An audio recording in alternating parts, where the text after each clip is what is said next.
महिलाओं को मिलने वाले इस अधिकार का जिसने विरोध किया, देश की महिलाओं ने उन्हें माफ नहीं किया है। जिन लोगों को इसमें राजनीति की बू आ रही है, तो वो खुद के परिणामों को पिछले 30 साल में देख ले। हमें क्रेडिट नहीं चाहिए, क्रेडिट आप ले लो, चलो क्रेडिट की चिंता है क्या है जी। अपने हाथ जब कोई भी शुभ काम होता है उसको नजर न लग जाए, इसलिए काला टीका लगाने की परंपरा। मैं आपका धन्यवाद करता हूँ काला टीका लगाने के लिए। उन्होंने कहा, सदन को ये बताया विरोध करने वाले कौन थे, किसने विरोध किया और नहीं बताया। विरोध तो आप ही ने किया था। इनके पूरे भाषण में यही बात थी, जबकि ये कह रहे थे कि इन्हें इसका श्रेय नहीं चाहिए। कोई भी महिला आपको बता देगी कि बार बार बहकाने वाले पुरुषों को महिलाएं झट से पहचान लेती हैं। थोड़ी सावधानी बरत लीजिए, पकड़े जाएंगे। वे राजनीति की बू जिसका जिक्र प्रधानमंत्री महोदय ने किया, वे राजनीति की बू इसमें पूरी तरह से घुली हुई। एक तरफ महिला आरक्षण की बड़ी बड़ी बातें, दूसरी तरफ गुप्त रूप से ओबीसी वर्ग का हक छीना जा रहा है और कुछ प्रदेशों की ताकत कम करके लोकतंत्र की धज्जियां उड़ाकर अगले चुनाव के लिए अपनी पार्टी की मजबूती का ढांचा बनाया जा रहा है। शुभ काम भी हो जाएगा, बेवजह प्रक्रियाहीन परिसीमन से देश का नुकसान भी नहीं होगा और काला टीका भी काम आ जाएगा। इसकी शुरुआत भी नेहरू नाम के एक व्यक्ति ने ही किया। लेकिन घबराइए नहीं, ये वो नेहरू नहीं है जिनसे आप इतना कतराते हैं। ये उनके पिताजी मोतीलाल नेहरू जी ने एक रिपोर्ट तैयार की थी 1928 में, और उस प्रतिवेदन को उन्होंने कांग्रेस पार्टी की कार्य समिति को दिया था। वो एक समिति के अध्यक्ष थे। उसमें उन्होंने 19 मूल अधिकारों की सूची बनाई थी। 1931 में सरदार पटेल जी की अध्यक्षता में कांग्रेस अधिवेशन हुआ था कराची में। उस कराची अधिवेशन में इस प्रस्ताव को पारित किया गया और वहीं से ये शुरुआत हुई कि महिलाओं का समान अधिकार हमारे देश की राजनीति में शामिल हुआ। उसी समय one vote one citizen one value का सिद्धांत भी हमारी राजनीति में स्थापित हुआ।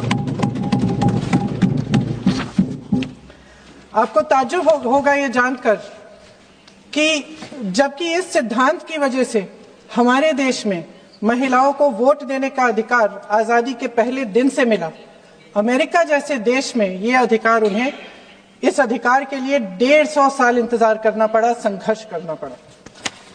हमारे देश की राजनीतिक व्यवस्था में महिला आरक्षण लागू करना भी दुनिया में एक ऐसा ही अनोखा कदम था। पंचायतों और नगर पालिकाओं में 33% आरक्षण का प्रावधान भी भारतीय राष्ट्रीय कांग्रेस की सरकार ने स्वर्गीय राजीव गांधी जी के नेतृत्व में सदन पटल पर पहली बार पेश किया, मगर उस समय ये प्रावधान पारित नहीं हो पाया। आज आदरणीय प्रधानमंत्री महोदय जी ने भी इसका जिक्र किया, लेकिन हमेशा की तरह उन्होंने आधी बात बोल दी। उन्होंने कहा, सदन को ये बताया कि विरोध करने वाले कौन थे, उन्होंने ये नहीं बताया। उन्होंने कहा कि इसका विरोध हुआ, कौन किसने विरोध किया और नहीं बताया। विरोध तो आप ही ने किया था, भाजपा ने। कुछ सालों बाद स्वर्गीय श्री पीवी नरसिम्हा राव जी के नेतृत्व में कांग्रेस सरकार ने इस कानून को सदन में पारित करके लागू किया। आज अपने भाषण में प्रधानमंत्री जी ने जब पंचायत की आंदोलित महिलाओं का जिक्र किया, तो ये समझ लीजिए कि इस कदम के चलते ही आज 40 लाख पंचायत प्रतिनिधियों में से 15 लाख महिलाएं हमारे लोकतंत्र में भागीदार हैं।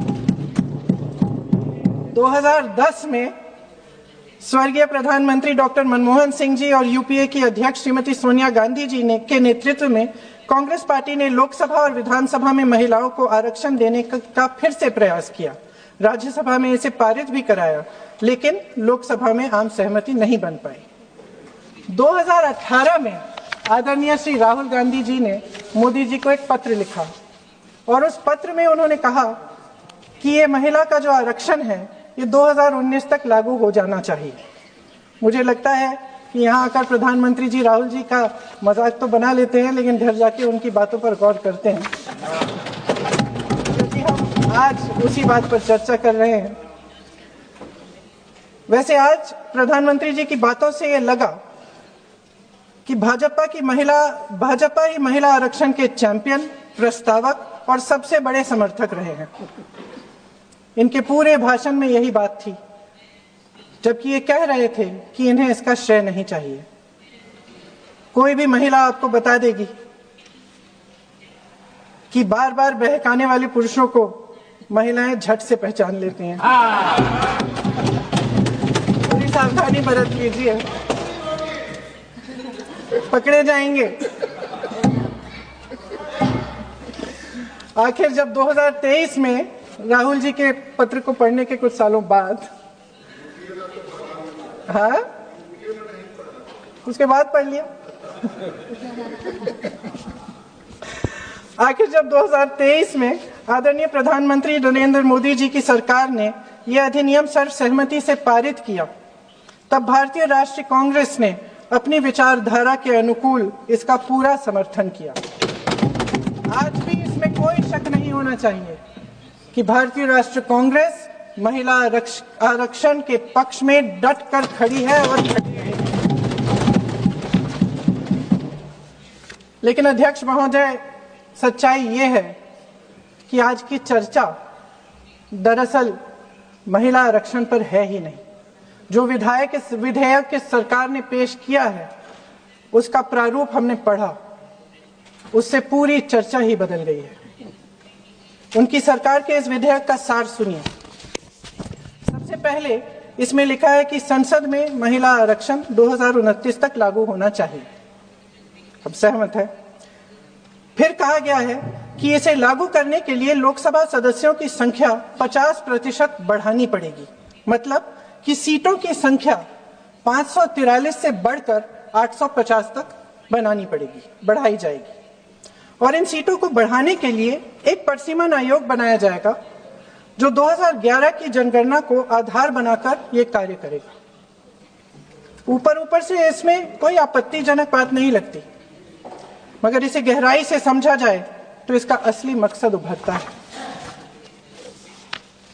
वह राजनीति की बू जिसका जिक्र प्रधानमंत्री महोदय ने किया, वह राजनीति की बू इसमें पूरी तरह से घुली हुई है। दरअसल इसी सरकार ने महिला आरक्षण का जो विधेयक सर्वसहमति से 2023 में पारित कराया था, उसमें दो चीजें थी जो इस विधेयक में नहीं है। उसमें लिखा था कि इसे लागू करने से पहले नई जनगणना और परिसीमन कराई जाएगी। अब अचानक क्या हो गया? मन बदल गया। वही सरकार पुराने आंकड़ों के आधार पर क्यों आगे बढ़ना चाह रही है और इतनी जल्दबाजी क्यों?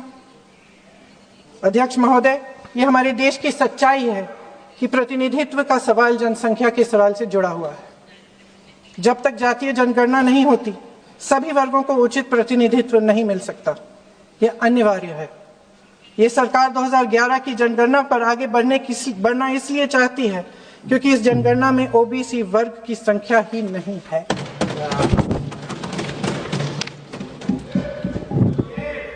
आज प्रधानमंत्री महोदय ने बड़े हल्के में बोल दिया कि इस वर्ग और उस वर्ग के बारे में हम बाद में देख लेंगे। कौन सा इस वर्ग, कौन सा उस वर्ग? ओबीसी वर्ग की बात कर रहे थे कि हम बाद में ही देख लेंगे इसके बारे में। ये हल्के में नहीं लेना चाहिए अध्यक्ष महोदय। एक बहुत बड़ी संख्या है, एक पूरे वर्ग का परिश्रम है, एक पूरे वर्ग का संघर्ष है।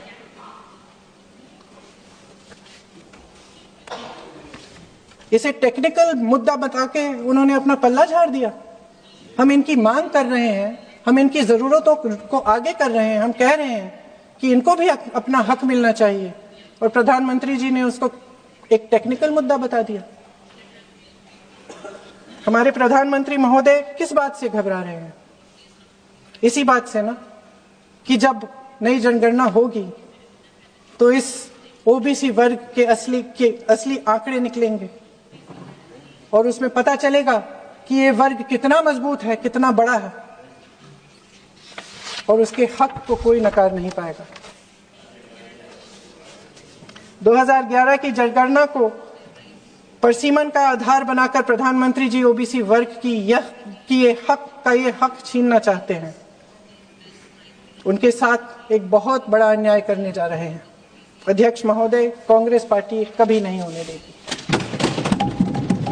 हमारा संविधान सबका है, ये देश एक एक देशवासी का है।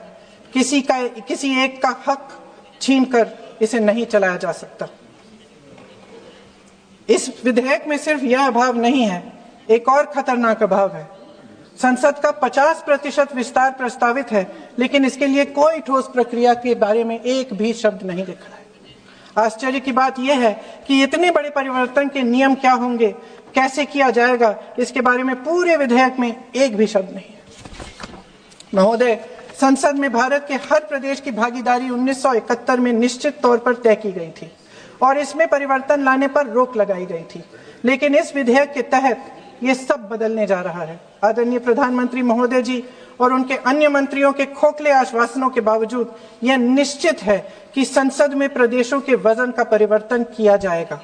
हमारे लोकतंत्र की व्यवस्था में इतने बड़े परिवर्तन के लिए पूरी प्रक्रिया बनी हुई है, मगर इनकी योजना यही है कि प्रक्रिया को नकारा जाएगा।